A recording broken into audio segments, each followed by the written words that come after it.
ఆ దరిద్రమైనటువంటి చుండ్రు సమూలముగా నిర్మూలనమైపోతుంది.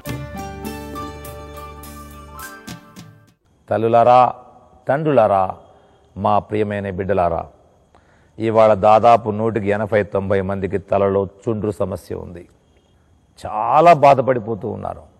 ఎన్నెన్నో మార్గాలు చుండ్రు పేరుతో ఇవాళ ప్రపంచంలో కొన్ని వందల వేల లక్షల బిలియన్ల కోట్ల వ్యాపారం జరుగుతూ ఉంది. సమస్య తీరిందా? ఆరోగ్యం దొరికిందా? లేదు. ఎందుకని?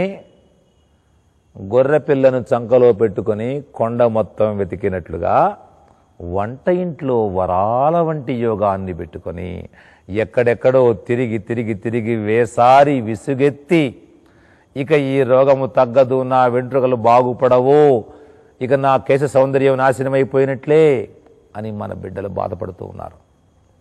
అలాంటి బిడ్డలందరికీ ఓ చక్కని అమూల్యమైనటువంటి కానుకలు అందిస్తున్నాం తల్లి. అందుకోండమ్మా, చాలా చక్కని కానుకలు. గసగసాలు వేయించి వేడి పాలల్లో వేసి 4-5 గంటలు నానబెట్టి మెత్తగా రుబ్బి పాయ తీసి పెట్టి బాగా లోపలకు కుదుళ్ళలోకి దిగేటట్లుగా సున్నితముగా అది మొత్తము ఇంకేటట్లుగా అట్లా కాసేపు మర్దన చేసి 1 గంట కనీసం, అత్యవసర పరిస్థితులు ఉంటే కనీసం అరగంట అయినా ఉంచి ఆ తరువాత కుంకుడు లేదా సీకాయ మీరు తలస్నానము చేయాలి. మరి ఒక మార్గంలో కొంచెం ముదిరినటువంటి చుండ్రు రోగము అంటే అట్టలు గట్టిపోయి ఉంటుంది. ఇట్లా గోరన్నామంటే గోరు నిండా తెల్లగా వస్తుంది. ఇట్లా దువ్వితే ఇంత పడిపోతుంది కింద, పొట్టుగా. ఇదే తర్వాత తీవ్రమైనటువంటి చర్మరోగంగా మారుతుంది. అలాంటి వాళ్ళు మందార పూలు అన్ని పూలు తీసుకొని రండి. దొరికినన్ని చాలా చెట్టుకు చాలా పోస్తాయి మందార చెట్లకి. ఒక్కసారి పూలు తెచ్చి మెత్తగా రుబ్బేయండి, దాన్ని ముద్ద చేయాలి, దంచండి. ముద్ద చేసి ఒక పలుచని బట్టలో వేసి ఆ ముద్దను బాగా పిండండి, గట్టిగా పట్టుకుని బాగా పిండి ఒక్క చుక్క కూడా వృధా కాకుండా రసాన్ని తీయండి. తీసి ఈ రసము ఉదాహరణకు ఇంత గ్లాసు నిండా నిండిందనుకో, ఈ రసం గిన్నెలో పోసి అంత గ్లాసెడు నువ్వుల నూనె అదే పరిమాణముతో నువ్వుల నూనె కలిపి 2 బాగా కలబెట్టి పొయ్యి మీద పెట్టి చిన్న మంట పైన దాన్ని మరిగిస్తూ మందార పుష్పముల యొక్క రసము మొత్తము నువ్వుల నూనెలో కలసిపోయేటట్లు చేసి పూర్తిగా నూనె మాత్రమే మిగిలిన తరువాత దించి చల్లార్చి వడపోసి మందార తైలము, జపా పుష్ప తైలము. జపా పుష్పములు అంటే జపమునకు ఉపయోగించేటువంటి పుష్పములు అని కూడా వీటిని అంటారు. ఈ మందార తైలము నిల్వ ఉంచుకొని ఈ మందార తైలాన్ని రోజు రాత్రి పడుకునే ముందు కొంచెం నూనె విడిగా గిన్నెలోకి తీసుకొని గోరువెచ్చగా వేయించి అంటే గోరువెచ్చగా చేసి దాన్ని కొంచెం తీసుకొని ఇట్లా తలకు పెట్టుకొని సున్నితముగా మర్దన చేసుకొని పడుకోండి. మనము మన తలకు సీకాకాయలు కానీ కుంకుడుకాయలతో కానీ నల్లని రేగడి మట్టితో కానీ రుద్దుకొని స్నానము చేసినప్పుడు మన తలలో ఎటువంటి జబ్బు లేదు. చుండ్రు కానీ కురుపులు కానీ పుండ్లు కానీ మడ్డి కానీ దురద కానీ గడ్డలు కానీ లేవు. ఇవాళ మీలో ఎంతమంది చుండ్రు ఉందో మీరు చూడండి. మీరు చుండ్రును పోగొట్టుకోవడం చాలా సులభమైనటువంటి పద్ధతి. మందార పూలు మీకు ఎక్కడైనా దొరుకుతాయి. బిడ్డలు గ్రామాలలో కానీ మండలాలలో పట్టణాలు దొరుకుతాయి. మందార పూలు తెచ్చి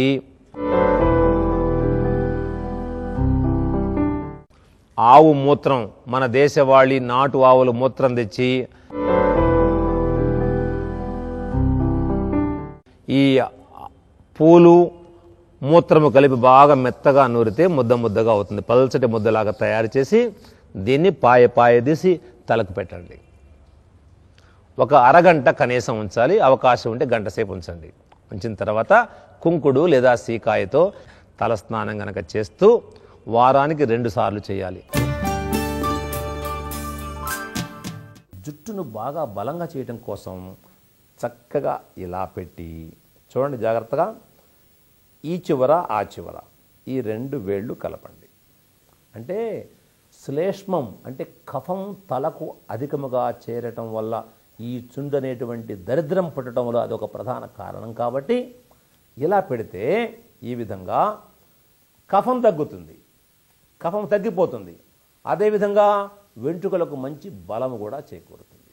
కఫం తగ్గుతుంది, బలం చేకూరుతుంది. మీపై ఎంతో ప్రేమతో, ఆప్యాయతతో, ఆత్మీయతతో ఎక్కడెక్కడో ఉన్నటువంటి మహాద్భుతమైనటువంటి యోగాలను వెలికి తీసి వాటిని మీకు అందించినందుకు మీరు కూడా అంతే విశ్వాసంతో, అంతే ప్రేమతో ఆచార్యులు మాకు చెప్పారు కాబట్టి మేము కూడా కష్టపడి సాధిస్తామని మీరు మనసులో దృఢమైనటువంటి నిర్ణయం తీసుకొని దీనిని మీరు సాధించి వచ్చి మాకు తెలియజేయటమే మేము మీ నుంచి కోరేటువంటి గురుదక్షిణ.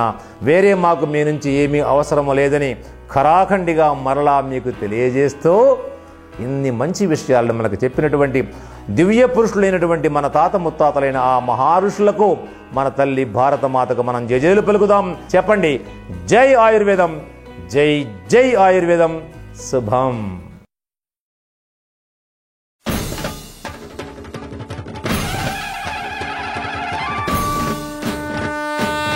అడుగో అడుగడుగడుగడుగో అడుగో అడుగడుగడుగడుగో ఆయుర్వేద సూర్యుడు ఉదయిస్తున్నాడు. అనారోగ్య అంధకార బంధనాలు తెంచేస్తూ ఆరోగ్య సౌభాగ్య మహాభాగ్యమందిస్తూ అడుగో అడుగడుగడుగడుగో ఆయుర్వేద సూర్యుడు ఉదయిస్తున్నాడు.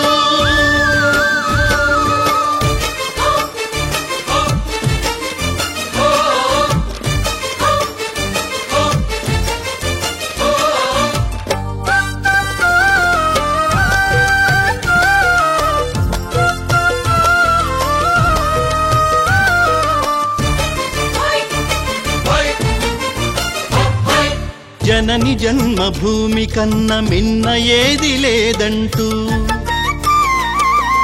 భారతీయ ప్రజలలో దేశభక్తి వెలిగిస్తూ విదేశీయ విశృంఖల విష సంస్కృతి విరిచేస్తూ ఆయుర్వేద సాంస్కృతిక విప్లవాన్ని రగిలిస్తూ అడుగో ఆయుర్వేద సూర్యుడు ఉదయిస్తున్నాడు.